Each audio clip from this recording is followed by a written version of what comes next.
நமோ நாராயணனாய நமக. இவ்வளோ நாள் வரைக்கும் நம்ம 5வது ஸ்டான்ஸாக முடிச்சிட்டோம். அது 45 திருநாமங்கள் முடிஞ்சிருச்சு.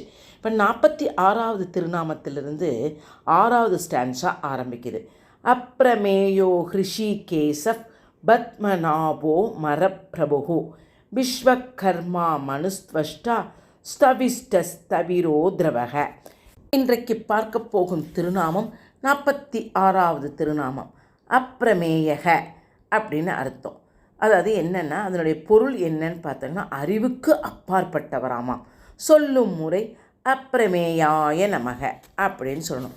இந்த அப்ரமேயாய நமகனுடைய பெருமையையும் நம்மளுடைய பெருமானுடைய கதையும் பற்றி பார்ப்போமா? வாருங்கள், கடைசி வரை பாருங்கள்.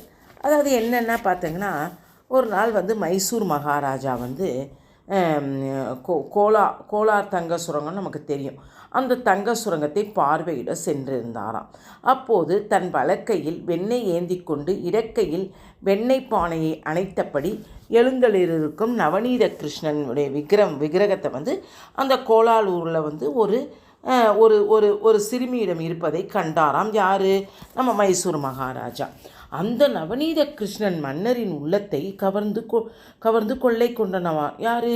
அந்த நவநீத கிருஷ்ணன் மன்னனுடைய மனசில் கொள்ளை கொண்டு விட்டனாம்.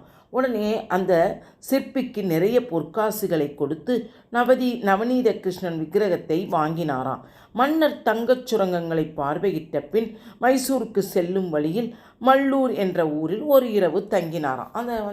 அந்த நவநீத கிருஷ்ணனை வாங்கிட்டு வர வழியில் ஒரு இடத்துல தங்கிட்டு அவர் இருந்து இரவு தங்கினாராம்.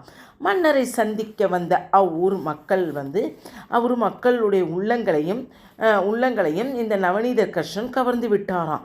அந்த கண்ணனை நீங்கள் எங்கள் ஊரிலேயே பிரதிஷ்டை செய்யுங்கள் மன்னா என்று அனைவரும் கேட்டனர். ஆனால் தன் அரண்மனைக்கு கண்ணனை கொண்டு செல்ல நினைக்கும் மன்னனிடம் இதை யார் சொல்வது என்று அஞ்சினார்களாம். அதாவது இந்த மக்கள் அனைவருக்கும் என்ன ஆயிடுச்சுன்னா, அந்த நவநீத கிருஷ்ணன் மேலே ஆசையினால் இங்கேயே பிரதிஷ்டை செய்யுங்கன்னு சொல்கிறதுக்கு எல்லாருக்கும் இவரே இந்த மன்னரே இந்த கண்ணனை அவர் ஊருக்கு எடுத்துகிட்டு போகணுன்னு நினைக்கிறப்ப இங்கே வச்சுட்டு போங்கன்னு சொல்கிறதுக்கு எப்படி யாருக்குமே மனசு இல்லையா. அதனால் எல்லாரும் தயங்கினார்களாம். உடனே அவ்வூரில் இருந்த ஒரு பண்டிதர் என்ன செஞ்சாரா, பண்டிதர் ஒரு ஊர் மக்களிடம் இந்த கண்ணனை நம்பாதீர்கள். அவர் அங்கேருந்து வந்தாராம். அரசன்ட்ட நீங்கள் இந்த கண்ணனெல்லாம் நம்பாதீர்கள். இவன் தன்னை நம்புவர்களை எல்லாம் ஏமாற்றி விடுவான். கோபிகளின் உள்ளத்தை காதலை உண்டாக்கியவன் அவன். அவர்களை விட்டுவிட்டு ஆயர்பாடியிலிருந்து மதுராவிற்கு சென்று விட்டான் இந்த கண்ணன். அதற்கு பிறகு கோபிகளை எட்டி கூட பார்க்கவில்லை. அதுபோலதான் விவசாயிகளான நம் உள்ளத்தை கவர்ந்துவிட்டு நம்மோடு இல்லாமல் மன்னருடன் அரண்மனைக்கு சென்று விடுவான். யாரும் இந்த கண்ணனை நம்பாதீர்கள் அப்படின்னு அந்த ஊர் பண்டிதர் அந்த மக்களுக்கு சொன்னாராம். உடனே அடுத்த நாள் மாலை மன்னர் மைசூருக்கு புறப்படும் போது நவநீத கிருஷ்ணனை ஒரு சந்தன பெட்டிக்குள் வைத்து பாதுகாப்பாக கொண்டு செல்ல திட்டமிட்டார். ஆனால் அந்த சந்தன பெட்டியை யாராலும் தூக்க முடியவில்லையாமாம். மன்னனாலையும் தூக்க முடியவில்லை. அங்கிருந்த காவலாளிகளும் சேர்ந்து தூக்கி பார்த்தார்கள். ஆனால் எவராலும் அந்த பெட்டியை நகர்த்தக்கூட முடியவில்லை. அப்போது வானிலிருந்து ஒரு அசரீரி கேட்டது. என் மேல் மிகுந்த அன்பு வைத்திருக்கும் இந்த ஊர் மக்களுக்கு அருள் புரிவதற்காகவே நான் இங்கேயே தங்குவதென்று முடிவு செய்து விட்டேன் என்றுதான் ஒரு அசரீரி குரல். அப்படியாயின் உன் அருள் எனக்கு கிடைக்காதா என்று என்னுடைய அரண்மனைக்கு நீ வரமாட்டாயா என்று புலம்பி அழுதாராம் மன்னர். அப்போது அங்கே ஒரு பிச்சைக்காரர் வந்தாராம்.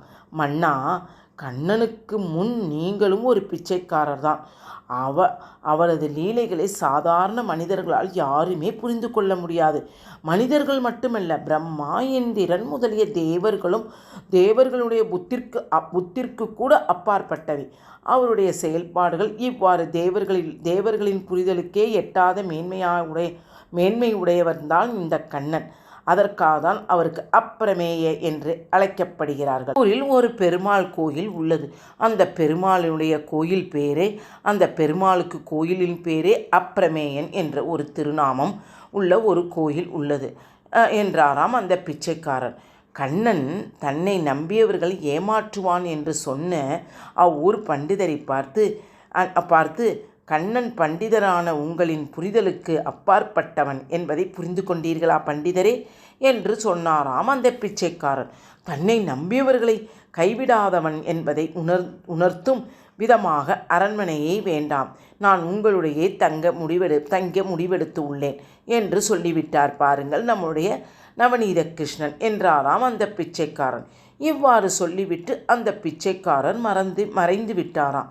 நவநீத கிருஷ்ணனை மல்லூரிலிருந்து அப்ரமேயர் பெருமாள் கோவிலில் பிரதிஷ்டை செய்தார்களாம்.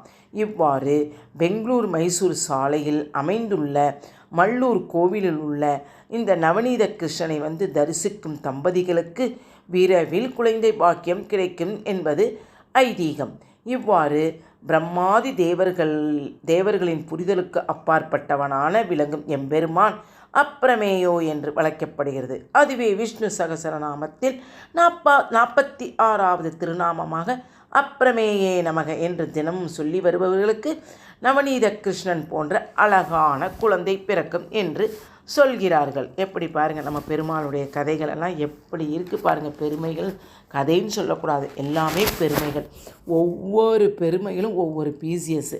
இதெல்லாம் நமக்கு பாருங்கள், இதெல்லாம் மைசூர்கிட்ட இருக்குது. நான் அந்த கோயிலெலாம் சொல்லியிருப்பாங்க, அப்புறமேய திருமாலுக்கு போயிட்டு வந்தேன்னு சொல்லுவாங்க. அந்த மாதிரியெல்லாம் இருக்குது. அதனால் நம்ம ஒவ்வொரு திருநாமத்தையும் ஏதோ ஒரு விதத்தில் ஆதித்யாய நமக, அப்புறமேயா நமக எவ்வளோ சொல்லியிருக்கேன். அதனால தான் 20 முடிஞ்சதுக்கப்புறம் நான் 20 திருநாமத்தை நான் அனுப்புகிறேன். அந்த 20 திருநாமத்தை ஒரு பேப்பரில் எழுதி வைத்துக்கொண்டு நீங்கள் அனைவரும் படிக்குமாறு கேட்டுக்கொள்கிறேன். பிடித்திருந்தால் லைக் பண்ணவும், ஷேர் பண்ணவும், கமெண்ட் பண்ணவும். வாழ்க வளமுடன். ஹரே கிருஷ்ணா. நான் இது அனைத்துமே கிருஷ்ணனுடைய சேவைக்காக தான் இந்த யூடியூபை ஆரம்பித்து உள்ளேன். அதனால் தயவுசெய்து சப்ஸ்கிரைப் பண்ணுமாறு வேண்டிக் கொள்கிறேன். வாழ்க வளமுடன். ஹரே கிருஷ்ணா.